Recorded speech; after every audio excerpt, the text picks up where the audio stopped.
जय गुरु संतपति। आदरणीय संत समाज, हम लोग 12 वाणी को सुन रहे हैं। 12 वाणी के प्रथम वाणी के प्रथम सज को हम लोगों ने श्रवण किया। अब आते हैं सज 2 की ओर। सज 2 में कहते हैं स्वामी जी, यहाँ तो काल निरखत चहुरा, कोई कोई देखत यही ओरा हो। लावत कर्म फांद बहुतेरा, बाझत सब बझवैया हो। स्वामी जी कहते हैं, इस पृथ्वी पर या यूं कहा जाए इस मृत्यु लोक में काल चारों ओर देखता ही रहता है। काल निरखत चहु ओरा, कोई कोई देखत यहीं ओरा हो।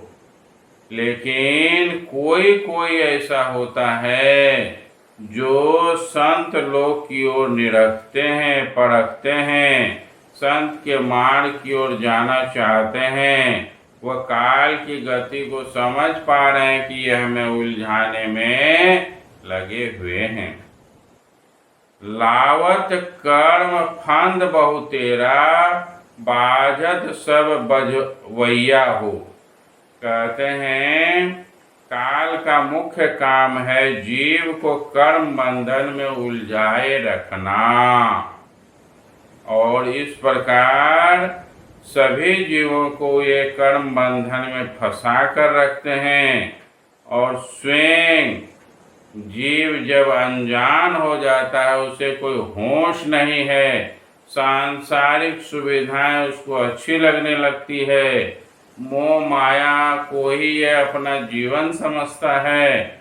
उसे ये ज्ञान ही नहीं है कि मैं जीव एक आत्मा हूँ, मेरा घर संतलोक है, मुझे जाना है। इसका जब ज्ञान ही नहीं है तो ये संसार को ही वह सही समझता है और वो खुद से इसमें बचने के लिए तैयार रहता है। यह बड़ी विचित्र विडंबना है। लोग सत्य मार्ग से बिल्कुल भटक चुके हैं, सत्य ज्ञान से बिल्कुल दूर हो चुके हैं। दूसरे दोहे में है, निकली न सकत देखत चौड़ा, बाझी बाझी पछताई हो। इससे वह निकल नहीं सकता है। उसे ना तो इसका रास्ता पता है, ना इसका ज्ञान है कि हम क्या करें, कैसे करें।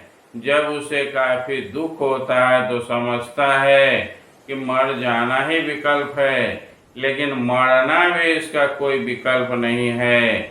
जो इस भाव दुख से दूर होना चाहता है, उसे सद्गुरु के शरण में जाना होगा और सद्गुरु से दीक्षा लेकर उसके बताए मार्ग पर चलना होगा। बाज बाज पछताई हो, दुख सुख रहत यही संसारा, रहो जे होय रहवैया हो। कहते हैं, दुख सुख सहित ये संसार है। संसार का निर्माण दुख सुख सहित बनाया गया है।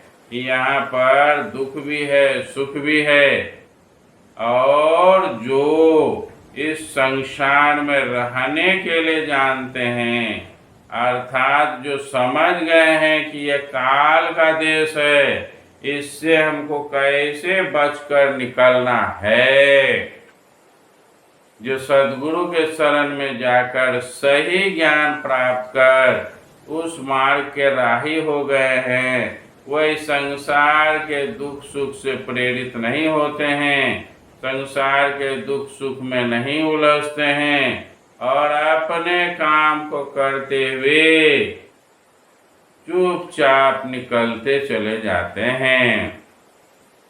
इसलिए कहा रहु जे हुई रहवैया हो। यहाँ पर वही ठीक से रह पाते हैं जो रहने सीख गए हैं।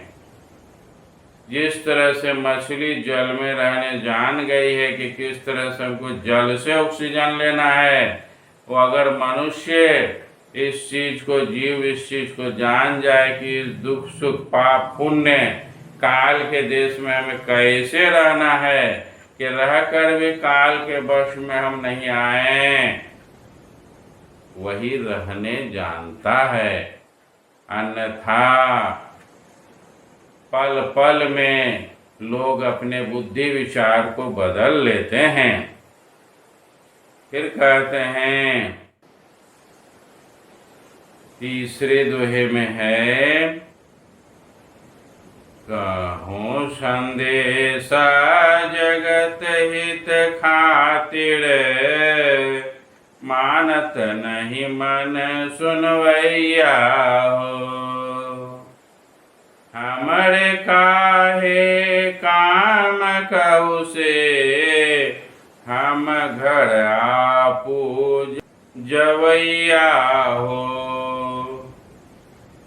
स्वामी जी कहते हैं कि मैं कहूँ संदेश जगत हित खातिर, इस संसार के हित की मैं संदेश सुनाता हूँ, या मैं मनुष्यों को, जीवों को ये संदेश सुनाता हूँ, संदेश देता हूँ। मानत नहीं मन सुनवैया हो, वह मानता नहीं है, वो मन के वशीभूत है। मन के वशीभूत रहकर वह मन के लायक काम करता है। वास्तव में वह संत की वाणी को सुनकर संत मार्ग पर जब चलेगा तभी अपना कल्याण कर पाएगा। इसलिए स्वामी जी जगत में आकर उसके हित में संदेश सुनाते हैं। हमरे काहे काम काहू से, हम घर आपू जवैया हो। हम अगर अपना कल्याण चाहते हैं, हम अपना अगर चाहते हैं कि मुझे संत देश जाना है, तो हमें अपने बारे में सोचना चाहिए। हमको दूसरे तीसरे के बारे में सोचने से कोई लाभ नहीं है। लेकिन जो संत, जो साधक ऊपर उठ जाते हैं, जिसको ज्ञान प्राप्त हो जाता है, जो उस योग्य हो जाते हैं, वे अपने साथ साथ और लोगों को भी ज्ञान देकर उस देश की ओर जाने के लिए प्रेरित करते हैं। तो इस प्रकार स्वामी जी जो आत्मपरक ज्ञान देकर आत्मदर्शन की ओर संकेत करते हैं कि आत्मदर्शन कर लो, अन्यथा इसके अलावा कोई दूसरा उपाय नहीं है निज देश जाने का। इसलिए अपने घर जिसको जाना है उसे आत्मदर्शन करना ही होगा, आत्मा को जानना ही होगा। ये इसके अलावा कोई मार्ग नहीं। चौथे में है, देखत आपू आपू अपना देशा, हम घर आपू जवैया हो। शिव नारायण कहत अपन सब, केहू न काहू रोकवैया हो। बहुत अच्छी बात है। देखत आपू आपू अपना देशा, जो अपने को, अपने आप को पहचान लेगा, अपने आप को समझ लेगा, मैं कौन हूँ, मैं आत्मा हूँ, और वह अपने निज देश को भी देख लेगा। और मैं बता दूं ये जीवन रहते ही कल्याण संभव है। बहुत लोग सोचते हैं मरेंगे, मरने के बाद मुक्ति होगी, मरने के बाद कल्याण होगा। ये कदापि संभव नहीं है। जो जीवन रहते अपने को समझ लेगा, आत्मा को समझ लेगा, अपने आप को जान लेगा, वही जीवन मुक्त हो सकता है। तब वह उसकी मर्जी हो जाएगी कि मैं शरीर को छोड़कर त्याग कर अब निकल रहा हूँ। वह शरीर को त्याग करेगा। सामान्य मनुष्य क्या करता है, जबरदस्ती से यमराज आत्मा को खींच कर ले जाते हैं, यह वह मजबूर रहता है। लेकिन जो आत्मदर्शी होते हैं, अपने को पहचानने वाले, जानने वाले, वे अपने मर्जी से शरीर का त्याग करते हैं, कपड़ा समझकर उतार देते हैं। ऐसे लोग अपने घर स्वतः चले जाएंगे। वह जब उनको जाना होगा, वह अपने मर्जी से जाएंगे और वह अपने मर्जी से आएंगे। ये तभी संभव है जब हम लोग जीवन रहते अपना आत्म कल्याण कर लें। यह भ्रम है लोगों में कि मरने के बाद मुक्ति होगी, कदापि नहीं होगी।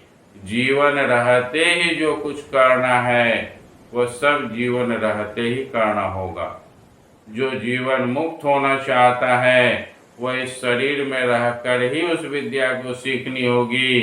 तो फिर वह स्वतः आत्मा से इस शरीर को छोड़कर निकल जाएगा।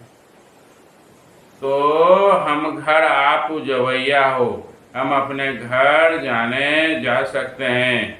शिवनारायण स्वामी कहते हैं केहू न काहि रुकवैया हो, तब कोई किसी को रोकने वाला नहीं हो सकता है। किसी में सामर्थ्य नहीं है, वह अपना घर जाने के लिए स्वतंत्र है। बहुत सारे ऐसे महापुरुष हुए, संत पुरुष हुए, जो द्वादश मार्ग को छोड़कर निज देश को चले गए। तो आदरणीय संत समाज, जिसे अपना कल्याण करना है, अपने को निज देश जाना है, यह शरीरगत बुराई और ये जितने भी मोह माया में जीव पड़ा हुआ या आत्मा पड़ी हुई है, एक तो उसे होश नहीं है कि मैं आत्मा हूँ और यहाँ पर उलझा हुआ हूँ। जब उसे होश आ जाएगा, एक सदगुरु से, सच्चे गुरु से मिलकर दीक्षा लेकर धीरे धीरे अपने को समझ जाएगा, तो वह अपना कल्याण कर सकता है। इसलिए सभी जीवों का कर्तव्य है कि हम शिवनारायण स्वामी के ज्ञान के मार्ग पर चलकर अपना कल्याण कर लें। बहुत ही सुंदर बातें हैं। ये दूसरा सज था। आज मैं यहीं तक अपनी वाणी को विराम देता हूँ। जय गुरु संत।